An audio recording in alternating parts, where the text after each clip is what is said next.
Hello and welcome back to the Leadership Blog today. I'm Errol Lawson. I'm a minister, a leadership coach, and author of a fantastic new book called The Turnaround from the Postcode to the Globe. Look out for it. I'll tell you more about it very, very soon.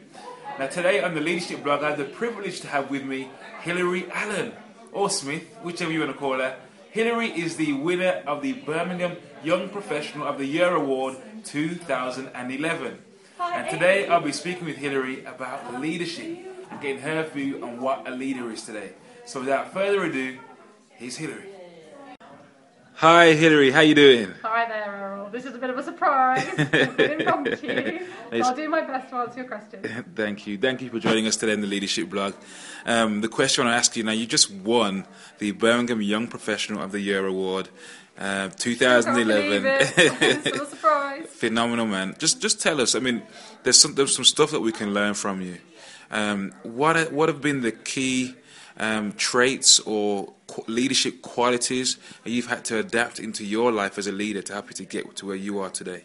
I think the main one, the biggest one I work really, really hard at, particularly because I work in a very, very large organisation, 45,000 people globally, wow, and with a very complicated matrix management system, but that actually gives you a lot of lessons I can apply the rest of my life, and that is the need to collaborate. And by that I mean bringing people with you. It's all very well being very passionate, going off in one direction, but if you don't bring everybody with you, then you're very limited in how much change you can affect. That's great.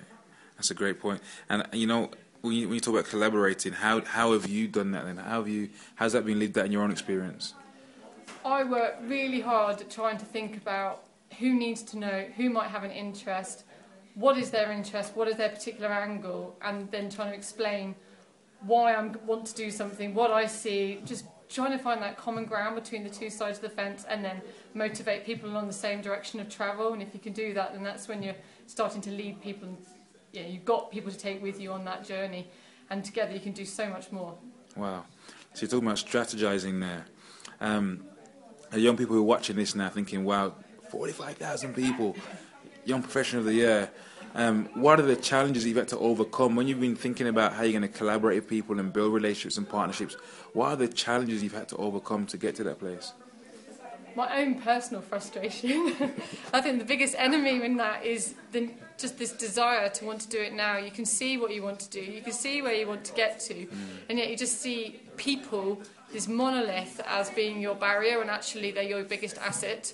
If you can learn to consult and really consult, like really empathise with where the other person's coming from, then you're going to deal with some of your own frustration and anger. I spent 4 years very early in my career getting very, very frustrated about, I can see better ways of doing things, I can be quite quick to places, I'm A to B motorway kind of girl, but there are villages, people live in villages, you've got to go via the villages, and that, as a motorway person, is extremely annoying. But step back. If you want to collaborate properly and do things and affect change, you've got to see them to start with, and then drive through them, pick up people en route, and together you're going to be so much more effective. Brilliant, brilliant. And just before we wrap up, I'll ask two more questions. More questions, all right?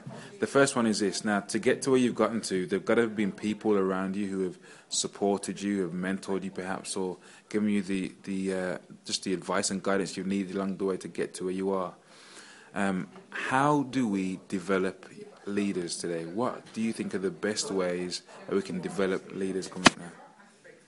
I think experience, but not just doing, but multitude and variety of experiences. From volunteering, one of the reasons I've got involved is I like to get involved in things and make a difference, but actually volunteering compared to the work environment is an extremely different set of circumstances.